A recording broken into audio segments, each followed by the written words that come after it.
पिछले 8 सालों से यह कुंफू मास्टर अपने पैरों में 25-25 किलो के जूते पहने हुए है। इन्हें पहनकर ही वह दुश्मनों की धुलाई कर देता है। तो सोचो, जब वह इन्हें उतार दे तो क्या होगा। कुछ ऐसी ही है हमारी आज की दास्तां। दास्तां की शुरुआत में एक कुंफू मास्टर दिखाई देता है जिसका नाम है वुलन। वह चीन की एक बेहद पुरानी जाति से है जिनके पास लोहे जैसे मजबूत पैरों की अनोखी ताकत थी। अब पहली बार वह बड़े शहर में आया है। अचानक कुछ गुंडे भागते हुए वहां से गुजरते हैं और एक आइसक्रीम खाते बच्चे से टकरा जाते हैं। बच्चे की मदद के लिए लीन भी उनके पीछे भागता है। दरअसल गुंडे एक आदमी की जान लेने आए थे, लेकिन बच्चे की आइसक्रीम के पैसे वापस पाने के लिए वुलन ने उन्हें रोक लिया। जैसे ही गुंडों ने उस पर हमला किया, लीन पीछे नहीं हटा। उसने अकेले ही उनका सामना किया और एक माहिर कुंफू योद्धा होने के नाते एक एक को धूल चटा दी। आखिरकार वह जीत जाता है और उसकी वजह से जाए शरण नाम का एक अमीर आदमी भी बच जाता है। जाए शरण ने वुलन को इनाम के तौर पर पैसे देने चाहे,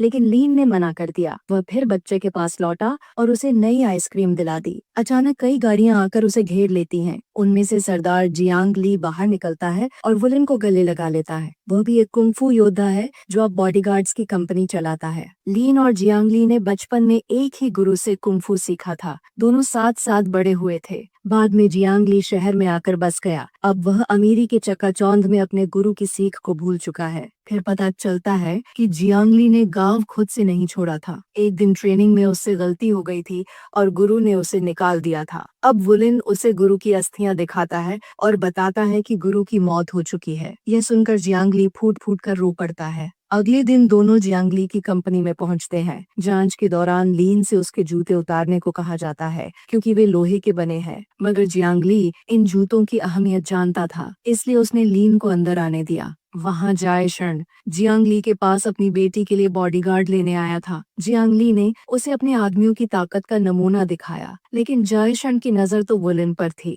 आखिरकार लीन मान गया क्योंकि उसके गुरु ने सिखाया था कि कमजोर की रक्षा के लिए अपना सब कुछ कुर्बान कर दो। अगली सुबह लीन की मुलाकात जाए शरण की बिगड़ी बेटी फेफे से हुई। फेफे को लगा कि वह एक चोर है, इसलिए डर के मारे उसने अपना तौलिया गिरा दिया। जब उसे पता चला कि लीन उसका बॉडीगार्ड है तो उसने पैसे देकर उसे छुटकारा पाने की कोशिश की, लेकिन लीन अपने उसूलों का पक्का था। फेफे ने उसे नकली बंदूक से डराने की भी कोशिश की, पर लीन पर कहाँ असर होना था। फिर वे दोनों मॉल गए जहाँ लीन हर जगह फेफे के पीछे पीछे चलता रहा। तभी फेफे ने देखा कि कुछ बदमाश एक लड़की को परेशान कर रहे हैं। फेफे सीधा जाकर उनके लीडर को थप्पड़ मार देती है, लेकिन वह चालाक लड़की झूठ बोल देती है। भैया, मैं थोड़ी ना बिना बात आपको थप्पड़ मारूंगी, वो दिख रहा है मुंडा, उसी ने भेजा था। अब गुंडे फेफे के पीछे पड़ जाते हैं। लीन मुस्कुराते हुए उनकी चूहे बिल्ली की दौड़ देखता रहता है। थोड़ी देर मजे लेने के बाद वह फेफे की मदद करता है और गुंडों को भगा देता है। रात को लीन एक सपना देखता है जिसमें उसके पिता उसे पहाड़ी से नीचे फेंक देते हैं। असल में यह सच में हुआ था जब वह सिर्फ 7 साल का था। उसके खुद के पिता ने उसे मारने की कोशिश की थी। क्यों किया ये लीन को नहीं पता, बस इतना याद है कि पिता ने कहा था सफलता के लिए कुर्बानी देनी पड़ती है। इसके बाद मिस्टर फू नाम का गैंगस्टर सामने आता है जो जाए शरण का बॉस हुआ करता था। अब वह जाए शरण को मारना चाहता है क्योंकि उसके पास फू की काली करतूतों के सबूत हैं। तभी एक जोश भविष्यवाणी करता है कि फू की मौत जल्द ही होने वाली है। यह सुनकर फू गुस्से में उसे गोली मार देता है। अगर वह पहले अपना भविष्य देख लेता तो ऐसी बात कभी न कहता। अगले दिन लीन और फेफे एक रेस्टोरेंट में जाते हैं। फेफे खाना खा रही होती है और लीन उसके पास खड़ा चारों ओर नजर रख रहा होता है। अचानक वह एक वेट्रेस को पकड़ लेता है क्योंकि उसे शक होता है कि वह फेफे को मारने वाली है। फेफे गुस्सा होकर बाथरूम चली जाती है, पर लीन उसे जबरदस्ती बाहर ले आता है। घर लौटते हुए दोनों में फिर झगड़ा हो जाता है। तभी कुछ लोग सोचते हैं कि लीन फेफे को परेशान कर रहा है और उसे बचाने के लिए आ जाते हैं। मौके का फायदा उठाकर फेफे भाग जाती है, लेकिन वही वेट्रेस उसे किडनैप कर लेती है। लीन का शक सही साबित होता है। वह तुरंत गाड़ी का पीछा करता है और ब्रिज से कूदकर गाड़ी के ऊपर पहुंच जाता है, पर बैलेंस नहीं रख पाता और नीचे गिर पड़ता है। दूसरी बार वह सामने से कूदकर गाड़ी पर चढ़ता है। नकाबपोश गुंडों का बहादुरी से सामना कर फेफे को बचाकर सही सलामत घर ले आता है।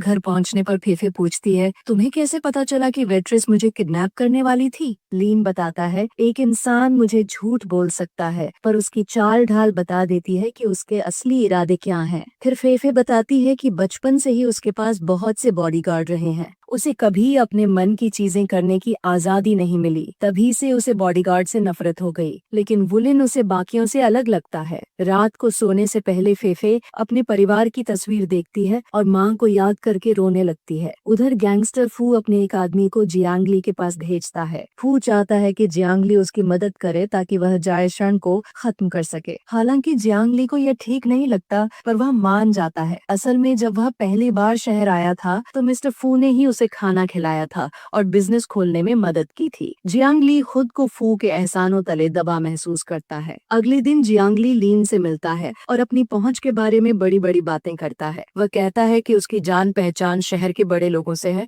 और वह जो चाहे करवा सकता है। फिर वह लीन से कहता है कि वह जायशरण की बेटी फेफे की रक्षा करना छोड़ दे, लेकिन वुलिन साफ इनकार कर देता है। जिंदगी में पहली बार ये दोनों भाई एक दूसरे के आमने सामने खड़े होते हैं। जियांग ने कहा कि वह अब भी वुलिन से गुस्सा है क्योंकि गुरु ने जियांग ली को नहीं बल्कि लीन को वो खास जूते दिए। गुरु को हमेशा लगता था कि लीन ही सच्चा कुंफू योद्धा है, लेकिन अब जियांग ली बराबरी का मुकाबला करना चाहता था। आखिर फैसला हो ही जाए कि उन दोनों में से कौन ज्यादा बेहतर है। तभी दोनों में जबरदस्त मुक्केबाजी शुरू हो गई, लेकिन कोई किसी पर भारी नहीं पड़ा क्योंकि दोनों ही बराबर के खिलाड़ी थे। हालांकि जियांग ली हमेशा से एक खास तकनीक में माहिर था। उसके एक मुक्के से लीन सीधा दीवार से जा टकराया और नीचे गिर पड़ा। आखिरकार जियांग ली ने कहा कि अब वे दोनों भाई नहीं हैं और वहां से चला गया। लीन जानता था कि फेफे की जान खतरे में है, इसलिए वह उसे खुफिया घर में ले आया। दोनों ने कई दिन साथ में कुंफू की प्रैक्टिस की। फिर लीन ने बताया कि उसका एक जूता 25 किलो का है। उसने पिछले 8 साल से ये जूते पहने हैं ताकि वह महाशक्तिशाली बन सके। जिस दिन वह जूते उतार देगा उस दिन कोई उसकी शक्ति का मुकाबला नहीं कर पाएगा। फिर एक दिन जियांग के आदमियों को लीन और फेफे के ठिकाने का पता चल गया, लेकिन जियांग जानता था कि उसके आदमी वुलिन के सामने एक सेकंड भी नहीं टिकेंगे, इसलिए उसने अपने गुंडों को भारी हथकड़ियां दी ताकि वे लीन पर काबू पा सके। रात को उन्होंने चुपके से लीन पर हमला कर दिया। लीन और फेफे भागकर जंगल में चले गए। वहां भी लीन ने गुंडों का सामना किया। इसी बीच 2 गुंडों ने फेफे को उठा लिया। लीन ने उनका पीछा किया लेकिन गलती से हथकड़ियों पर पैर रख दिया। अब उसके जूतों के साथ साथ उसके पैरों में जंजीरें भी थीं। फिर भी उसने हिम्मत नहीं हारी और गुंडों की खूब धुलाई की, लेकिन आखिर में उन्होंने लीन के दोनों पैर बांध दिए और उसे दीवार में दे मारा। इसके बाद एक आदमी उसे खींचकर खेत में ले गया। जियांग ली की आंखों के सामने उसका भाई आखिरी सांसें ले रहा था। जियांग ने अपने दुख को गुस्से में दबाया और लीन की छाती पर जोरदार मुक्का मारा। फिर उसके आदमियों ने उसे दफन कर दिया और लौट आए। लगातार बारिश की वजह से चारों ओर कीचड़ फैल गया था। अचानक लीन रेंगता हुआ बाहर निकला। उसका दिल दाईं तरफ था, इसलिए जियांग ली के मुक्के से वह मरा नहीं। अब लीन घर पहुंचा और 8 साल में पहली बार उसने लोहे के जूते उतारे। वह अब एक बेहतरीन योद्धा बन चुका था। उसने हुलिया बदला, सूट पहना और जियांग ली के ऑफिस पहुंच गया। सैकड़ों आदमी लीन पर हमला करने को तैयार थे, लेकिन 50 किलो वजन कम होने से